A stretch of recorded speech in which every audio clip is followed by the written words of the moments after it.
Queridos hermanos, iniciamos la lección divina de este lunes 7 de octubre en que celebramos la memoria de la bienaventurada Virgen María del Rosario. Por la señal de la Santa Cruz de nuestros enemigos, líbranos, Señor Dios nuestro, en el nombre del Padre, y del Hijo, y del Espíritu Santo. Amén. Señor mío, Dios mío, creo firmemente que estás aquí, que me ves, que me oyes, te adoro con profunda reverencia, te pido perdón de mis pecados y gracia para hacer con fruto este tiempo de lección divina. Madre mía Inmaculada, San José mi Padre y Señor, Ángel de mi guarda, interceded por mí. En la primera lectura de este lunes, iniciamos la lectura de la carta a los Gálatas. Leemos el capítulo 1, versículos 6 al 12. Hermanos, me extraña mucho que tan fácilmente hayan abandonado ustedes a Dios Padre, quien los llamó a vivir en la gracia de Cristo, y que sigan otro evangelio. No es que exista otro evangelio. Lo que pasa es que hay algunos que los perturban a ustedes tratando de cambiar el evangelio de Cristo. Pero sépanlo bien, si alguien, yo mismo o un ángel enviado del cielo les predicara un evangelio distinto del que les hemos predicado, que sea maldito. Se lo acabo de decir, pero se lo repito.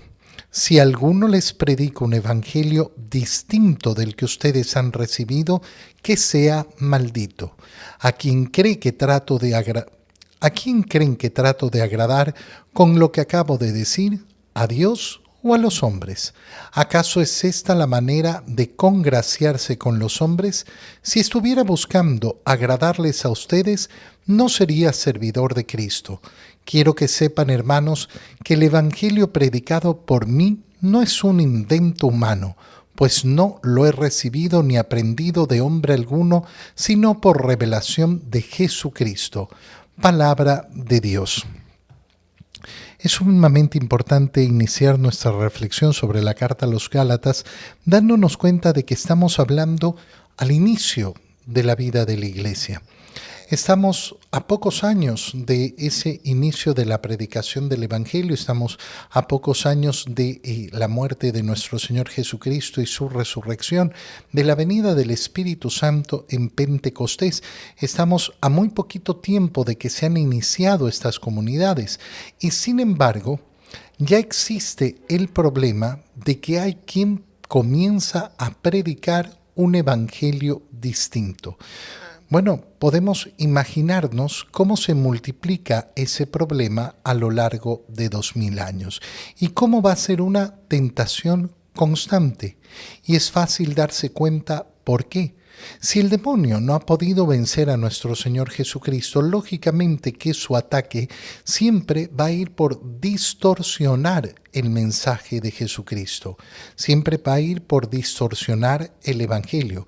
Y por eso es tan importante pedirle al Señor siempre tener claridad en cuál es nuestra fe. Y es tan bello darnos cuenta que para conocer la fe católica no es que necesitamos meternos en alguna cosa oculta no, mira, quien quiere conocer la fe de la Iglesia tiene acceso a conocerla. Para eso tenemos el Catecismo de la Iglesia Católica. Pero es que yo traté de leerlo, pero no lo entendí muy bien. Bueno, entonces estudiaré con más ahínco, buscaré otras formas, pero tenemos acceso. Y qué bello es saber además que vivimos en una época en la cual podemos fácilmente tener acceso a la información necesaria para conocer cuál es el Evangelio. Y cuando tenemos dudas, podemos efectivamente investigar. Podemos nosotros mismos buscar la información.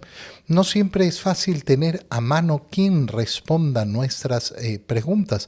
Ya quisiera yo poder responder todas las preguntas que me hacen, pero no es posible. Pero qué importante es que cada uno de nosotros asuma siempre ese compromiso con el verdadero evangelio.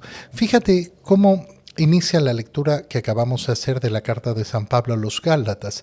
Me extraña mucho que tan fácilmente hayan abandonado ustedes a Dios Padre, que tan fácilmente hayan abandonado. Con cuánta facilidad efectivamente la gente abandona la fe. Con cuánta facilidad nos dejamos llevar por las circunstancias del momento, por las apetencias, con cuánta facilidad nos dejamos llevar por los sentimientos, con cuánta facilidad nos dejamos llevar por las modas, con cuánta facilidad nos dejamos llevar por lo que dicen unos o dicen otros. El Padre los ha llamado a vivir en la gracia de Cristo y que sigan otro evangelio, es decir, han abandonado al Padre para seguir otro evangelio. E inmediatamente Pablo explica, no es que exista otro evangelio, existe un solo evangelio.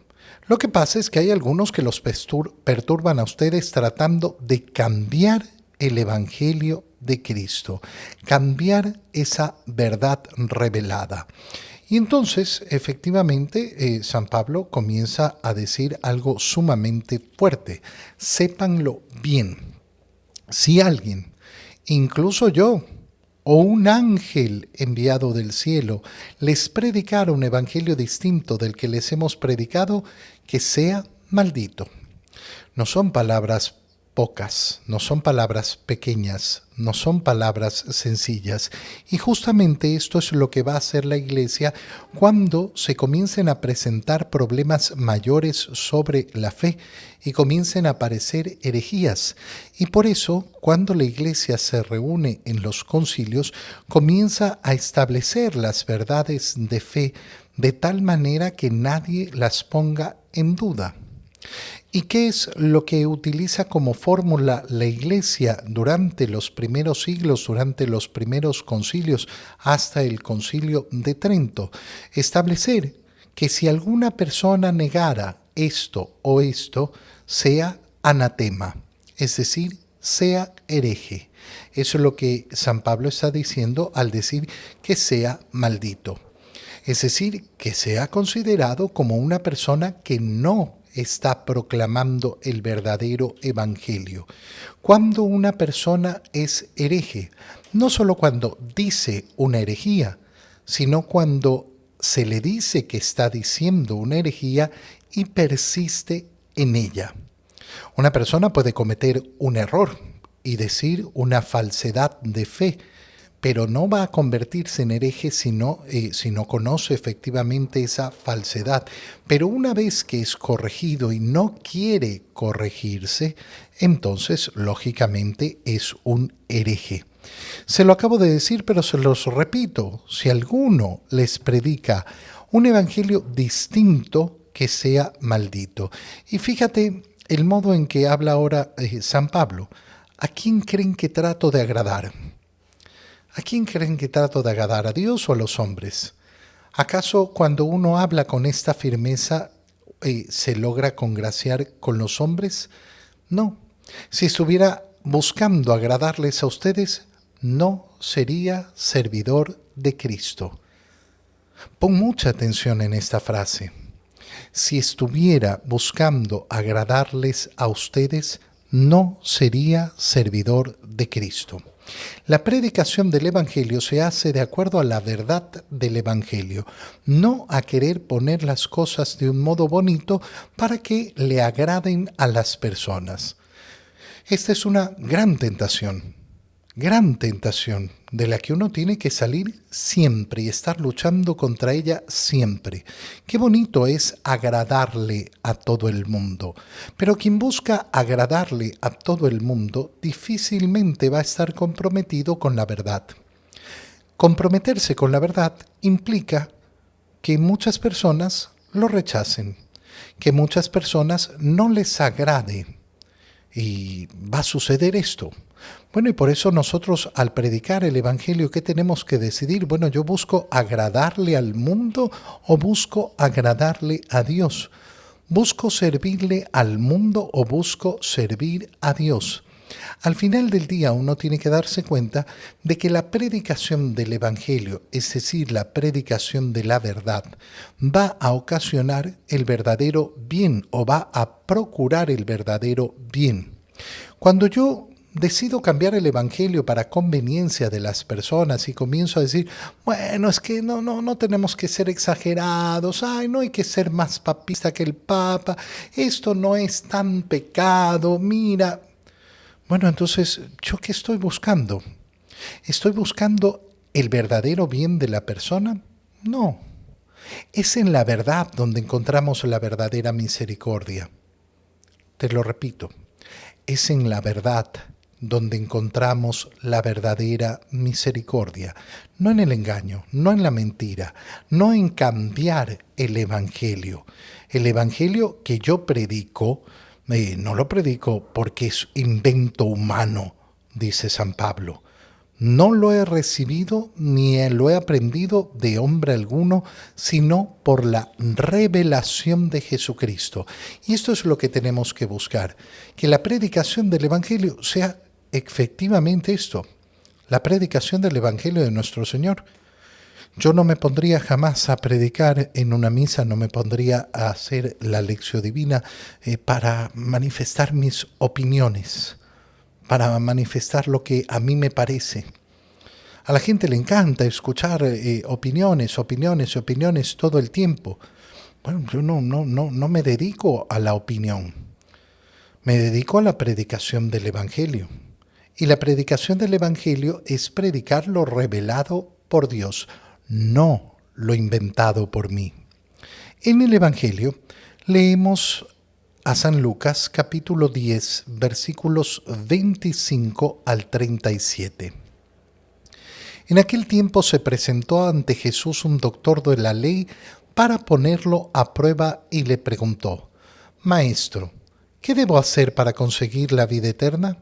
Jesús le dijo, ¿qué es lo que está escrito en la ley? ¿Qué lees en ella? El doctor de la ley contestó, amarás al Señor tu Dios con todo tu corazón, con toda tu alma, con todas tus fuerzas y con todo tu ser, y a tu prójimo como a ti mismo. Jesús le dijo, has contestado bien. Si haces eso, vivirás. El doctor de la ley, para justificarse, le preguntó a Jesús, ¿y quién es mi prójimo? Jesús le dijo, un hombre que bajaba por el camino de Jerusalén a Jericó cayó en manos de unos ladrones, los cuales lo robaron, lo hirieron y lo dejaron medio muerto. Sucedió que por el mismo camino bajaba un sacerdote, el cual lo vio y pasó de largo. De igual modo un levita que pasó por ahí lo vio y siguió adelante. Pero un samaritano que iba de viaje al verlo se compadeció de él, se le acercó, ungió sus heridas con aceite y vino y se las vendó. Luego lo puso sobre su cabalgadura, lo llevó a un mesón y cuidó de él. Al día siguiente sacó 2 denarios, se los dio al dueño del mesón y le dijo, cuida de él, y lo que gastes de más te lo pagaré a mi regreso. ¿Cuál de estos 3 te parece que se portó como prójimo del hombre que fue asaltado por los ladrones? El doctor de la ley le respondió, el que tuvo compasión de él. Entonces Jesús le dijo, anda y haz tú lo mismo. Palabra del Señor. Es sumamente interesante ver que ese doble mandamiento de Jesús, San Lucas no nos lo presenta como dicho por el Señor, sino que ya está establecido ese amar a Dios y amar al prójimo.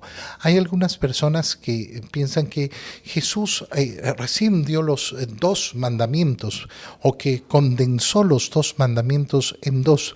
No, esto ya era algo muy sabido.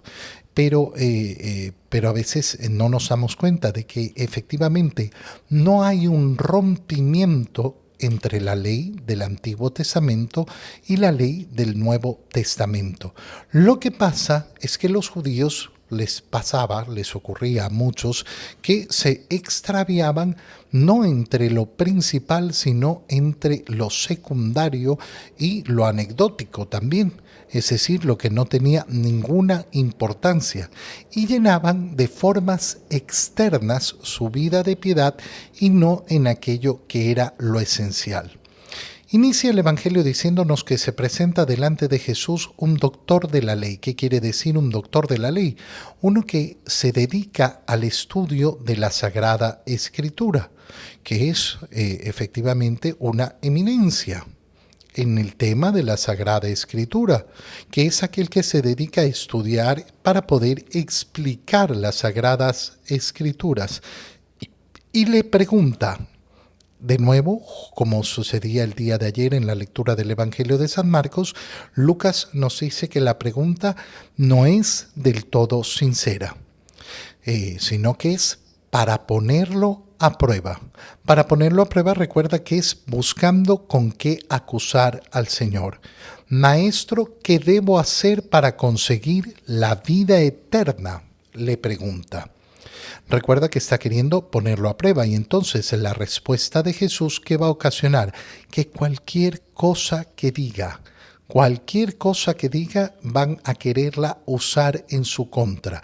Y entonces si dice que esto o lo otro, pero la Escritura dice que no sé qué, y van a tratar de acusarlo por ese lado. Y entonces Jesús, ¿cómo responde? Llevándole la pregunta a él. ¿Qué es lo que está escrito en la ley? ¿Qué lees en ella? Qué bonita manera de decir, ¿por qué andas buscando una respuesta, una pregunta tan obvia, tú que eres doctor de la ley? ¿O por qué andas buscando una novelería? No hay ninguna novelería aquí. Ay, no, es que ahora Jesús ha dicho que las cosas son distintas y que no hay que hacer lo esencial de la ley. No, ¿qué es lo que está escrito? El doctor de la ley contesta inmediatamente. Amarás al Señor tu Dios con todo tu corazón, con toda tu alma, con todas tus fuerzas y con todo tu ser. Qué importante es darse cuenta de esta primera parte del mandamiento. No se trata simplemente de amar a Dios, sino de un esfuerzo profundo por amar a Dios que implica todo el corazón, toda el alma, todas las fuerzas, todo nuestro ser. Muchas personas, lamentablemente, dicen, sí, amar a Dios, pero no está, pues. No está ese esfuerzo, ese compromiso con todo nuestro ser, con toda nuestra persona para poner a Dios siempre en primer lugar. Y entonces continúa y le dice, y a tu prójimo como a ti mismo. Muy bien, esto es. Si haces eso, vivirás. Y entonces, claro, el doctor de la ley tiene que justificarse. ¿Por qué? Porque imagínate la pregunta, un doctor de la ley que le está preguntando, bueno, ¿qué es lo que tengo que hacer para salvarme? Pero si está escrito y lo conoces, ¿cuál es el sentido de tu pregunta? Y entonces se justifica y dice, bueno, pero lo que pasa es que yo lo que quiero conocer es quién es mi prójimo. La respuesta de Jesús es preciosa. ¿Por qué? Porque fíjate bien, ¿y quién es mi prójimo? La pregunta está dirigida hacia afuera. Hacia afuera. ¿Quién de los que están aquí en el mundo es mi prójimo? ¿A cuál es al que tengo que atender? La respuesta de Jesús, ¿a dónde va a apuntar? Contando toda esta historia, toda esta parábola, lo que va a decir el Señor es, no se trata de ver quién es tu prójimo. Se trata de ver de quién estás cerca tú. Tú eres el que tiene que convertirse en próximo del otro, en prójimo del otro. Tú eres el que se tiene que acercar. Esto es importantísimo porque muchas personas dicen, no, yo estoy dispuesto a servir a todos. A mí cuando me piden, estoy dispuesto a servir. ¿Y si no te piden? ¿Y si nadie te pide? ¿Tú hiciste el esfuerzo de buscar a quién servir? ¿Tú saliste de ti mismo para encontrar al otro? Porque es mi misión ser el prójimo del otro, ser el cercano del otro. Y por eso la historia que cuenta el Señor es justamente esta. Oye, Lo asaltaron a a un hombre que bajaba del camino de Jerusalén a Jericó. Lo dejaron medio muerto. Pasó por ahí un sacerdote, pero no se hizo próximo, no se hizo prójimo de ese que estaba medio muerto. De igual modo un levita. Pero un samaritano, ¿qué quiere decir un samaritano? Uno que pertenece al pueblo de Samaria, que eran completamente contrarios a los judíos, tenían una gran rivalidad entre los judíos y los samaritanos. ¿Qué hizo? Se compadeció y él se acercó. Él ungió sus heridas con aceite y vino y se las vendó. Luego lo puso sobre su cabalgadura, lo llevó a un mesón y cuidó de él. Y al día siguiente hizo todavía más. Le dio al dueño del mesón unas monedas para que cuidara de él, prometiendo además pagar lo que sea a su regreso. ¿Cuál de estos tres te parece que se portó como prójimo? ¿Si notaste el cambio? ¿Quién es mi prójimo? No, lo importante es cómo me voy a comportar yo como prójimo de aquel que me necesita. Te doy gracias, Dios mío, por los buenos propósitos, afectos e inspiraciones que me has comunicado en este tiempo de lección divina. Te pido ayuda para ponerlos por obra. Madre mía Inmaculada, San José, mi Padre y Señor, Ángel de mi guarda, interceded por mí. María, Madre de la Iglesia, ruega por nosotros. Queridos hermanos, que el Señor los cuide, los bendiga y los proteja en el nombre del Padre, y del Hijo, y del Espíritu Santo. Amén. Un muy feliz día para todos.